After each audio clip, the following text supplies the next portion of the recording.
హల్కగా చెప్పాలంటే ఈ స్కూల్కు హెడ్ మాస్టర్ ఎట్లనో అసెంబ్లీకి స్పీకర్ అట్లా అంతా సార్ మాట మీదకెళ్ళే నడుస్తుంది.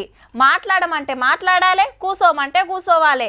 ఈ సీట్ల ఏ పార్టీ లీడర్ ఉన్నా, ఏ సామాజిక వర్గమైనా అది రాజ్యాంగం ఇచ్చిన పవర్.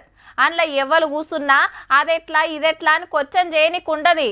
అధ్యక్ష, స్పీకర్ సారు అని మర్యాదగా మాట్లాడాల్సిందే.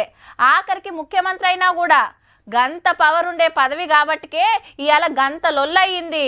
గవర్నర్ స్పీచ్ మీద చర్చల స్పీకర్ సార్ ను అవమానం చేసినందుకు BRS MLA Jagadeeshwar Reddy sir ను సస్పెండ్ చేసిండు సభ నుంచి. అంటే ఇప్పుడు అసెంబ్లీ మీటింగ్ లకు రావద్దన్నట్టు.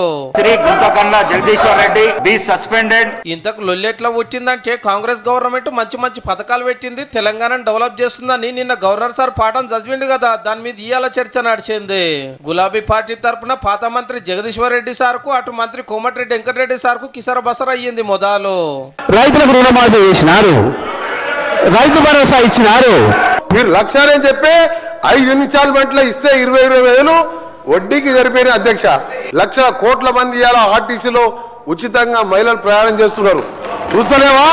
నిమ్మలంగా మాట్లాడుండ్రి, ఆగమాగం చేయొద్దని స్పీకర్ ప్రసాద్ సార్ ఊకూకే చెప్పినా ఈ ఎమ్మెల్యే సార్ అయితే తగ్గలే.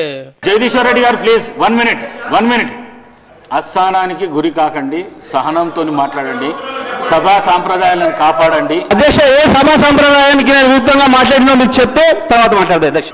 నా విషయంలోనే నన్ను ప్రశ్నించడమే సభా సాంప్రదాయాలకు విరుద్ధం. అసలే కాదు అధ్యక్ష, ఈ సభ మా అందరికి సమానమైన హక్కులు ఉన్నాయి.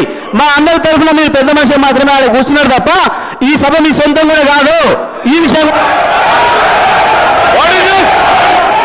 అధ్యక్ష క్షమాపణ చెప్పాల్సింది అధ్యక్ష, క్షమాపణ చెప్పాల్సింది అధ్యక్ష.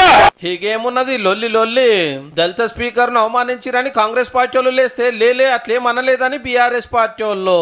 దళితుల చిన్న చూపు, దళిత వర్గాల చిన్న చూపు. ఒక దళిత స్పీకర్ ఉండని చెప్పి అంత హీనంగా మాట్లాడు ఏందండి ఇది? ఈ కుర్చీలో ఎవరున్నా సభ మొత్తానికి స్పీకరే పెప్ప. మరి ఆయన చెప్పినట్టు నడవాలనేది రూలు.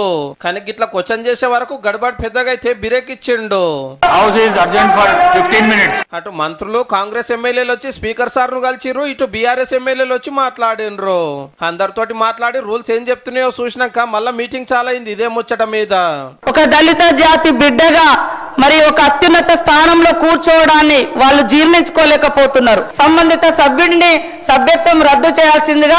వాళ్ళు అధికారంలో ఉన్నప్పుడు కోమటిరెడ్డి వెంకటరెడ్డి గారు, సంపత్ గారు గవర్నర్ ప్రసంగం అప్పుడు అమర్యాదగా ఉన్నారని చెప్పి సభ్యత్వమే రద్దు చేయబడింది. మీ నాయకుడు కేసీఆర్ గారు ఆలోచన ఇదేనా? మీకు మొన్న లేజిస్లేటివ్ పార్టీ సమావేశం పెట్టి వారు మీ అందరికి ఉద్బోధన చేసి పంపించింది ఇటువంటి మాటలు మాట్లాడటానికైనా సభలో? అందరు ఇదే మాట అనే వరకు స్పీకర్ అవమానించేటట్టు మాట్లాడినందుకు 27 తారీఖు దాకా సస్పెండ్ చేసిండు. మళ్ళా కొత్తగా చాలైనప్పుడే రావాలి. కాంగ్రెస్ సర్కార్ వచ్చినాక సభలో ఎన్నో జరిగినాయి గానీ ఫస్ట్ సస్పెండ్ అయితే ఇదే. ఇదేం తారీఖు అని బయటకు వెళ్ళిపోయారు బీఆర్ఎస్ ఎమ్మెల్యేలు. అసెంబ్లీలోనే పార్టీ ఆఫీస్ లో కూకున్న జగదీశ్వర్ రెడ్డి సార్ ను బయటికి పంపించేసిరు అసెంబ్లీ పోలీసులు. ఈడికెళ్ళి కాల్ రేసుకొని పోయి పెద్ద అంబేద్కర్ విగ్రహం కాడ పోయి కూకున్నారు. అందులో ఇక్కడ ఒక తప్పు మాట గానీ, పొరపాటు మాట గానీ, స్పీకర్ గారిని కించపరిచే మాట గానీ ఎక్కడ కూడా లేదు. ప్రతిపక్ష నాయకులు, తెలంగాణ సాధించిన పెద్దలు గౌరవనీయులు కేసీఆర్ గారు మాకు స్పష్టంగా ఆదేశం ఇచ్చినారు. స్పీకర్ గారు పెద్దవారు, ఆయన బాధపడి ఉంటే ఏం పర్వాలేదు, మీరు విచారం వ్యక్తం చేయండి, సహకరించండి అని చెప్పి మాకు ఆదేశం ఇచ్చినారు. బీఆర్ఎస్ ప్రశ్నిస్తే, బీఆర్ఎస్ సభలో ఉంటే వాళ్ళ తప్పిదాలన్నీ బయటకు వస్తాయని ఉద్దేశపూర్వకంగా ఇవాళ జగదీష్ రెడ్డి గారిని సస్పెండ్ చేశారు.